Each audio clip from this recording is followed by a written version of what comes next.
Hi, my name is Terri Sproul and I'd like to welcome you to my studio. Today I'm going to teach you a couple techniques using memory mist in a watercolor technique to make this really cool stamp design right here on the corner. I'm also going to use some mica powders, accent powders from Stuart Superior to make this really cool leaf. So let's get going on making this tag. First thing you want to do is you need a Teflon sheet. You're going to spray, one spray is all you need of memory mist in two colors. You can do this in a lot of different techniques with a lot of different stamps.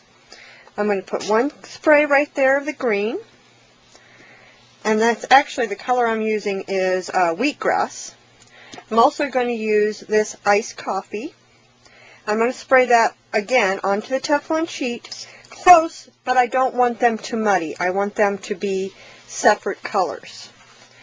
Then I want to take a stamp, any stamp you want, but I'm actually going to use this one because this makes a really cool fall look. So you're going to put your ink on by putting it into the ink that's on the Teflon sheet. And don't worry about it getting completely covered because what we are after is like a watercolor look. And if you think about watercolor, it's not perfect. I'm going to pull in my tag here, hoping you guys can see that, and I'm going to stamp twice. Once kind of almost off the stamp, off the tag right there, and then I'm going to go back in and ink myself up again and stamp again. Now if you want to, you can also dry it almost immediately, and that stops the ink from running anymore. Now see how we have this really cool watercolor effect? Isn't that neat? Okay, I'm going to real quickly just clean this up so I can work in this spot. But just for future reference, you can get a lot of stamped images out of that little bit of ink that we sprayed on there. Okay, let's get to work. Now, I want to take this simple, I punched it out of white cardstock leaf. And I'm going to take my Stamp and Stick ink pad. And I'm going to ink that up. And I'm going to just do direct to it.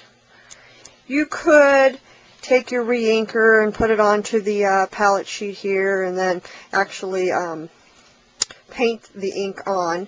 But I find that this actually works just as well. And you don't waste any ink at all. Next thing you need to do is you need to actually heat it. So I'm going to set it on here. And I'm going to take my heat gun and heat the ink.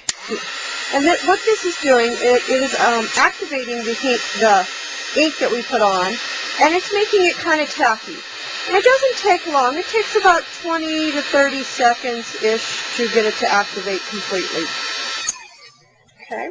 Then you want a soft paintbrush, and I'm going to use two colors of the accent powders. These are both from Stuart Superior. I'm going to pick up some of it, and I'm just going to add a little bit here and there. Okay, getting some of that ink on there, that accent powders. And I'm going to grab some of this copper, because this is kind of has a fall effect to it.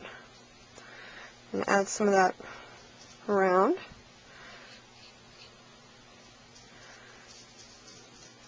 You see how I'm just rubbing the rest of it in?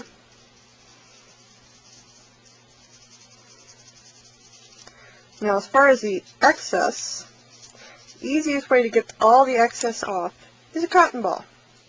Take the cotton ball and just rub it on there. And you don't always have problems with it attaching it because this has little edges, as you know. And there we go. Isn't that cool? Okay, let's go back to our tag. So there's our parts. Next thing I want to do is I want to ink around the edges to make it a little softer. So I'm going to use a chalk ink and this ink applicator. Now a little hint, if you work in a circular motion, you will get a really soft look. So I'm going really soft circular motion around the edges here to give me a really soft look. There we go, perfect. Now, going to get my black Indian ink and my quote stamp. I'm going to ink that up. I love using Indian ink. It's a great ink. That's also from Stuart Superior. I'm going to ink that up here. Put that on. Perfect. Cool. Like that. Now I want to take my leaf and I'm going to use Glue Dots Pop-Ups. And a hint on that is you should take your object and put it onto the glue dot and then lift it. You really shouldn't get your fingers on the glue dot. I'm not saying I never do, but you shouldn't. I'm going to add that. I found this really cool fiber. Need a little bit of the fiber. The easiest way to do a tag is to fold your fiber in half. Take the loop. Put it into the hole. I go from front to back. Open up your loop, put your ends through the loop, and pull gently. And there you go. The tag is done. Here's our original. Isn't that amazing? Thank you for spending time with me here in my studio.